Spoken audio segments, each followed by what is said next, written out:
उठाइए ना। হ্যাঁ কাকু বলুন। বাবা, তোমার বন্ধুকে পুলিশ অ্যারেস্ট করে নিয়ে গেছে। কেন, কি হয়েছে? আরে কালকেও নিজের বউকে মার্ডার করে দিয়েছে। আরে আচ্ছা কাকু, কতদিনের সাজা হয়েছে? 6 মাস। 6 মাস মাত্র?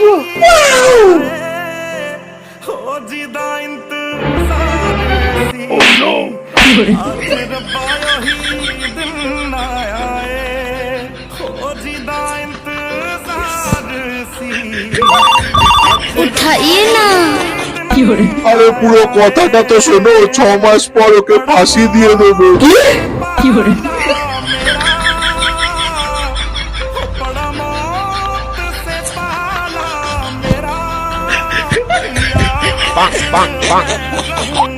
ये फंस गया।